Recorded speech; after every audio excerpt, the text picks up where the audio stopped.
You know, the book of Revelation is just filled with these intense, mysterious images.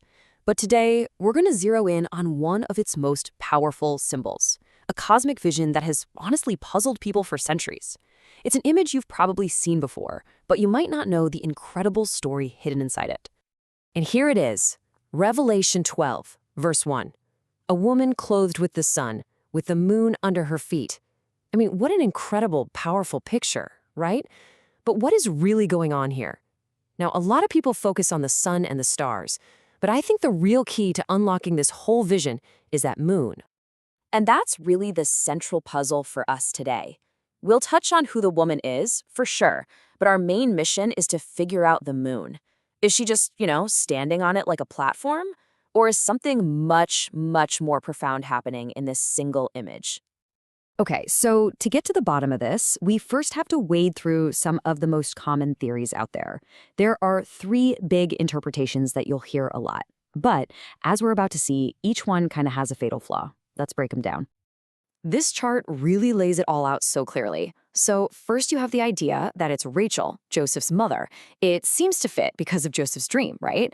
But here's the catch. The timeline is all wrong. She actually died 2 chapters before he even had that dream. Okay, what about the moon as God's faithfulness? That's a beautiful thought, but why would the woman be standing on it, crushing it under her feet? That doesn't quite add up. And finally, the idea that the moon is Jesus. Well, that doesn't really track either because he's so consistently linked to the sun, the greater light. So yeah, each theory it falls a little short. So if all those popular theories have holes in them, then what's the answer? Well, the interpretation we're digging into today argues that the key was actually planted right at the very beginning of the story. I'm talking Genesis.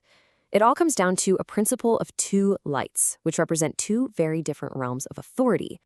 Genesis 1:16. This verse is our foundation. God creates not just 1, but 2 great lights. And here's the important part. Each one has its own specific domain to rule.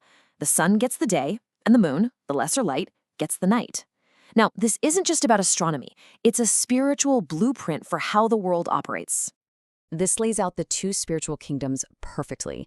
You've got the sun, the greater light, symbolizing God's kingdom, ruling over the children of light. But then you have the moon, the lesser light, and it's given dominion over the night, the realm of darkness, the systems of this world that are separated from God. So the question then becomes, who exactly rules that dominion? If the moon is the symbol for the ruler of the night, well, the Bible is actually very, very specific about who holds that title. The scriptures give this entity a specific title, the ruler of this world, or sometimes you'll see it as the God of this age. This is a spiritual power that is said to influence the world's systems and, frankly, to blind people to the truth.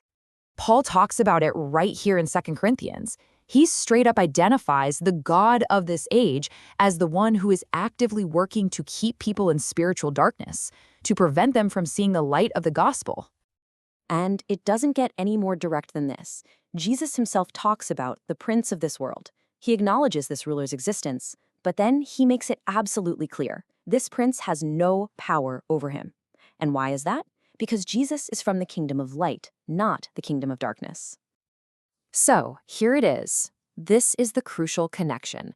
If you follow that logic from Genesis all the way through, the lesser light, the moon, becomes the biblical symbol for Satan, the one who rules over the dominion of darkness. But that's only half the story, right? We still have to ask, why is it under the woman's feet? And this, my friends, is where it all comes together. That little detail, the placement of the moon, it's not just for decoration. It is the visual climax of a prophecy that stretches from the very first book of the Bible all the way to the end. Think about it. The act of putting something underfoot is an ancient and incredibly powerful symbol. This isn't about standing on a platform to get a better view. This is the language of conquest. It signifies absolute victory, total domination, and the complete and utter defeat of an enemy. Just look at this amazing prophetic thread weaving through the scriptures. It starts all the way back in Genesis with the very first promise that the serpent's head will be crushed.